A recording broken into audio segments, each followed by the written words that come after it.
El pastor y su familia, por Brian y Cara Croft, con Cara en la voz de Natalia y Brian en la voz de Alex. La lucha contra la soledad da el primer paso para entablar amistad con otros. Nunca he conocido en persona al presidente de Estados Unidos, ni hemos hablado, pero supongo que tengo al menos una cosa en común con él, y probablemente también su esposa.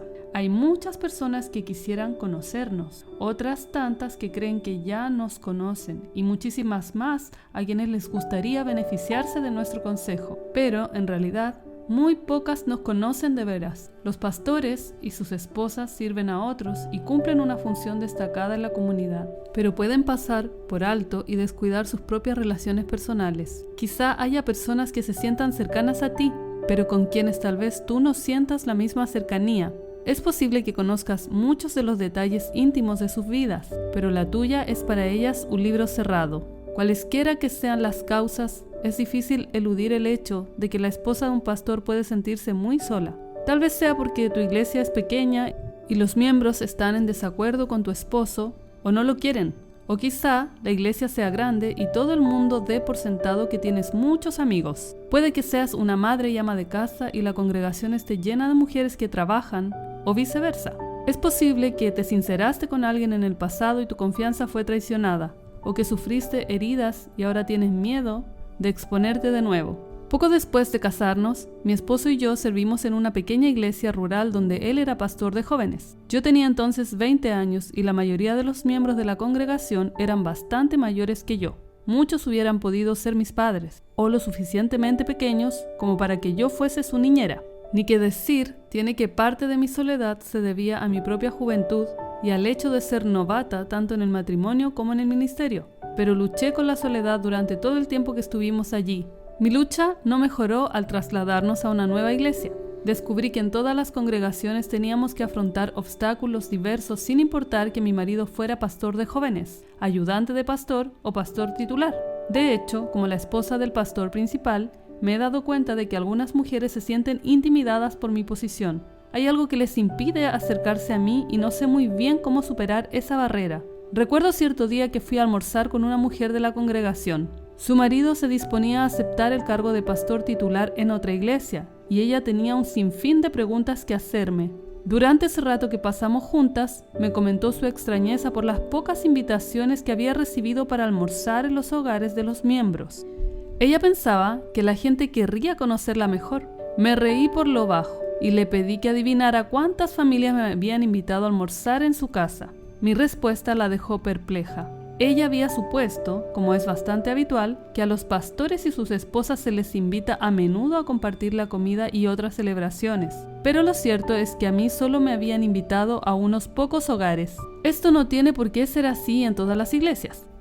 Nuestra congregación actual es, en realidad, una notable excepción en cuanto a esa tendencia, puesto que cuida maravillosamente de nuestra familia y de mí misma como individuo. Aún así, la experiencia me ha enseñado que si espero sentada a que otros tomen la iniciativa de fomentar las relaciones conmigo, me quedaré bastante sola. Yo no soy precisamente una extrovertida. Estaría perfectamente satisfecha quedándome en un rincón del santuario observando a los demás. Y el hecho de no serlo hace aún más difícil para mí forjar relaciones con las mujeres de nuestra iglesia. Sin embargo, como esposa de pastor, he aprendido que debo dar el primer paso y acercarme a ellas, fomentar el trato con ellas y esforzarme por conservar la amistad. También necesitamos clamar a Dios. Nuestra soledad puede ser autoimpuesta, pero también es posible que el Señor no nos haya provisto aún de una amiga para esta etapa de nuestra vida. Debemos aprender a contentarnos con la gracia que Dios nos da y a profundizar en nuestra relación con Él durante los periodos de soledad. Lo cierto es que el Señor es un compañero cercano, un amigo perfecto más unido que un hermano.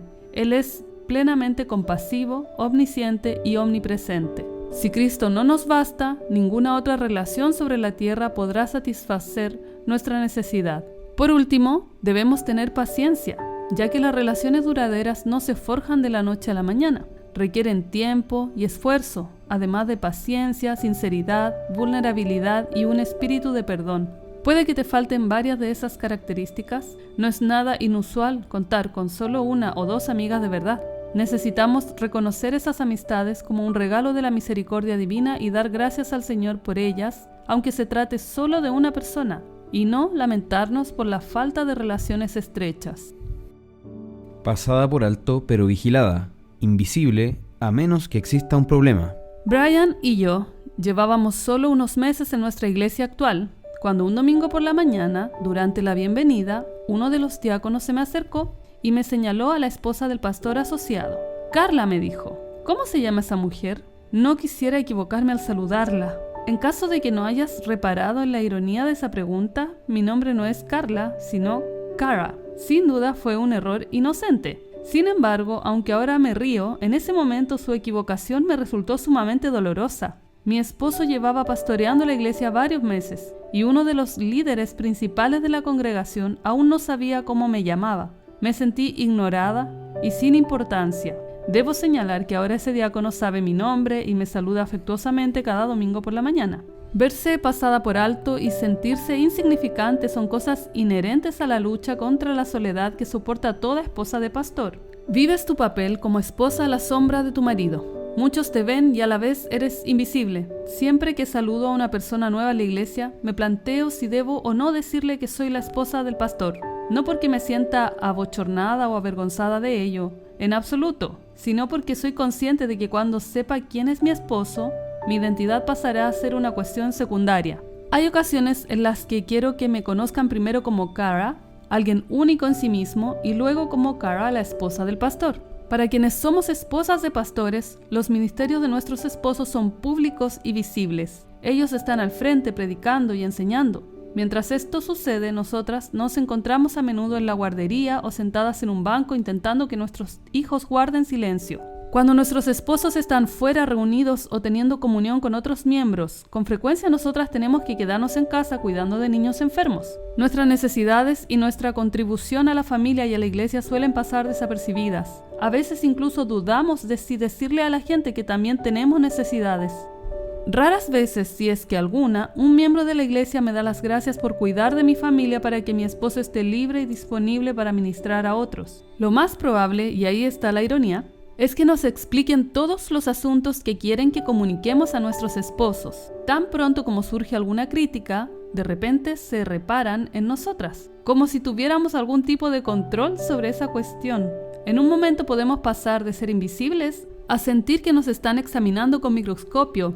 Todavía recuerdo cuando nació nuestra tercera hija. Llevábamos 6 meses en la iglesia y yo le daba el pecho mientras me encargaba de otros 2 pequeños de 4 y 2 años respectivamente. A menudo tenía que levantarme durante el culto para dar de mamar al bebé, y algunas personas me criticaban por hacerlo. Así aprendí por las malas que todo lo que hacía era objeto de observación y escrutinio por parte de los miembros. Estaba claro que me vigilaban. Sin embargo, mis necesidades personales seguían siendo invisibles y quedando insatisfechas. No hay una solución fácil para esta tensión entre el escrutinio de los demás y el hecho de que tus necesidades personales permanezcan invisibles. La mejor solución es recordar que no estamos en la obra para recibir la aprobación y alabanza de los hombres.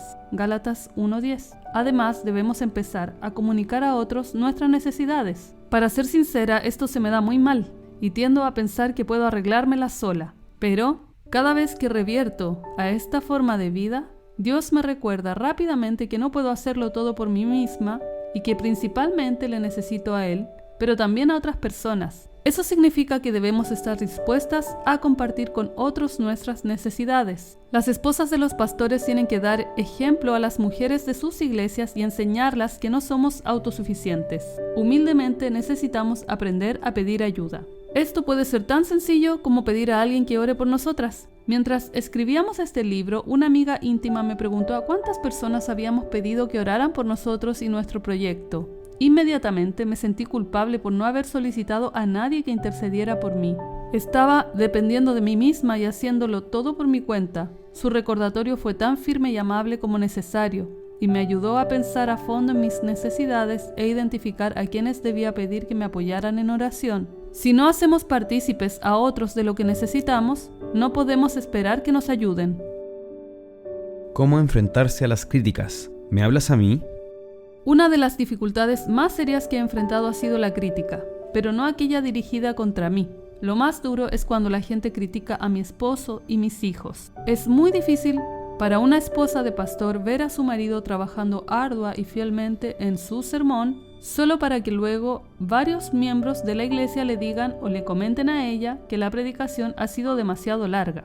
Es doloroso observarle orar y ayunar sobre decisiones importantes y luego escuchar a alguien decir que no confía en su liderazgo y le parece que está llevando a la iglesia por el camino equivocado. Parece una traición cuando, después de verle invertir incontables horas en discipular a algún joven, esa misma persona cuestiona si tu esposo debería estar siquiera en el ministerio. Lamentablemente, no me he inventado estos ejemplos. Todo ello ha ocurrido en algún momento del ministerio pastoral de Brian. Cuando nuestros esposos se derrumban, debemos ayudarles a levantarse de nuevo. Es sumamente importante echarles una mano para filtrar las críticas y ver si éstas contienen algo de verdad, proporcionarles una perspectiva equilibrada y alentarlos mientras tratan de perdonar y amar de nuevo a las personas. La esposa puede alentar a su marido a reaccionar de manera amable, humilde, piadosa y perdonadora, o fomentar su resentimiento, ira, odio, orgullo o actitud vengativa. Para responder al desaliento de los pastores, sus esposas necesitan orar y tener mucha sabiduría y cautela.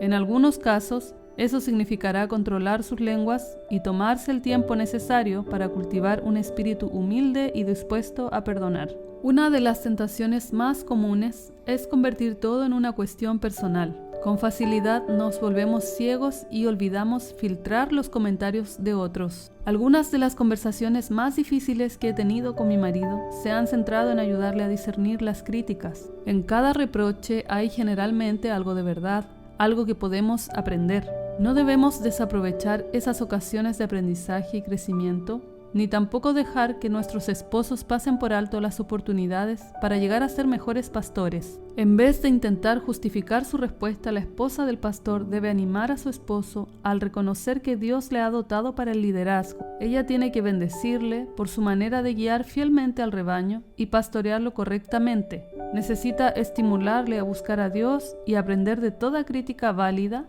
y resistir a aquellas que no son más que simples ataques personales. Una experimentada esposa de pastor me dio el siguiente consejo. Debemos recordar que nuestra lucha no es contra sangre y carne, es una batalla espiritual. A menudo me ha venido a la memoria esta verdad en medio de intensos periodos de dificultad y crítica. Saber dónde se libra la verdadera lucha me ha dado la capacidad de perdonar las ofensas de otros y de recordar que no estamos intentando simplemente tener razón o ganar discusiones. Sostenemos una batalla espiritual por los corazones y las mentes de las personas. Debemos ser conscientes de cuánto podemos soportar y luego comunicárselo a nuestros esposos. Recuerdo algunos de los primeros años en el ministerio, cuando tuvimos algunas reuniones de miembros especialmente maliciosas. Me resultaba difícil asistir a esos encuentros hasta el final sin decir nada. Nuestros hijos ya tenían edad para entender un poco de lo que pasaba. A fin de protegerlos a ellos y a mí misma, comencé a trabajar en la guardería durante esas reuniones. Descubrí que no asistir a esos encuentros y luego hablar de ellos con mi marido me resultaba mucho más fácil y no me cargaba tanto emocionalmente. Aquello me ayudó a ser una oyente más útil y objetiva para él. La clave está en conocerte a ti misma, cuáles son tus puntos débiles y qué puedes o no puedes soportar. Pastores, cuando no escuchamos a nuestras esposas, obstaculizamos de manera importante el proceso de discernir las críticas. Tu esposa es la mejor persona para ayudarte a aprender y crecer en medio de las dificultades, siempre y cuando la escuches y le permitas hablarte sinceramente. Te invitamos a dar me gusta a este video Y a suscribirte a este canal. El pastor y su familia, por Brian y Cara Croft.